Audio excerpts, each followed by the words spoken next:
बिस्मिल्लाहिर्रहमानिर्रहीम। हज़रत अली पाक फरमाते हैं कि अगर तुम उस वक्त मुस्कुरा सकते हो जब तुम पूरी तरह टूट चुके हो तो यकीन जानो कि दुनिया में तुम्हें कभी कोई नहीं तोड़ सकता।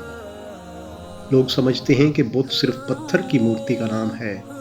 हर वो चीज़ जो आपके दिल में अल्लाह से ज़्यादा अहमियत अख्तियार कर जाए वही आपका बुत है।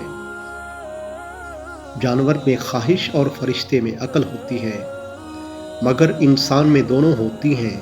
अगर वो अकल दबा ले तो जानवर, अगर ख्वाहिश को दबा ले तो फरिश्ता। इमाम शाफी रहमतुल्लाह अलैह फरमाते हैं, ए रसूलुल्लाह सल्लल्लाहु अलैहि वसल्लम के अहले बैत, तुम्हारी मोहब्बत फ़र्ज़ है जिसको अल्लाह ने कुरान में नाजिल किया है। तुम्हारे बुलंद मर्तबा होने के लिए यही काफ़ी है कि जो तुम पर दरूद न पढ़े उसकी नमाज नहीं हुई। ऐ लोगो, अगर तुम आले मोहम्मद सल्लल्लाहु अलैहि वसल्लम के साथ मोहब्बत नहीं रखते तो तुम्हारी माँ ने तुम्हें पाकीज़ा तरीक़ा से नहीं जना। अपनी ज़िंदगी ऐसे जियो कि अल्लाह ताला को पसंद आ जाओ। दुनिया वालों की सोच तो रोज़ बदलती रहती है। जो शख्स अपनी कदर आप नहीं करता, कोई दूसरा शख्स भी उसकी कदर नहीं करता। उल्मा इसलिए गरीब और बेबस हैं कि जाहिल लोग ज़्यादा हैं और उनकी कदर नहीं समझते।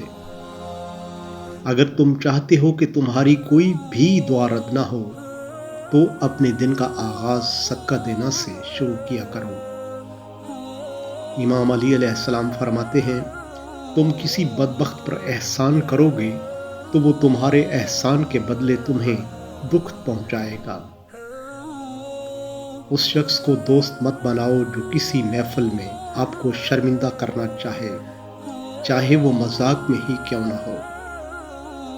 किसी दूसरे के गिरने पर खुशी मत किया कर, क्या मालूम कल को तेरे साथ क्या होगा। जो शख्स अपना भेद महफूज रखने से आजिज है वो दूसरों का राज महफूज रखने से निहायत आजिज होगा।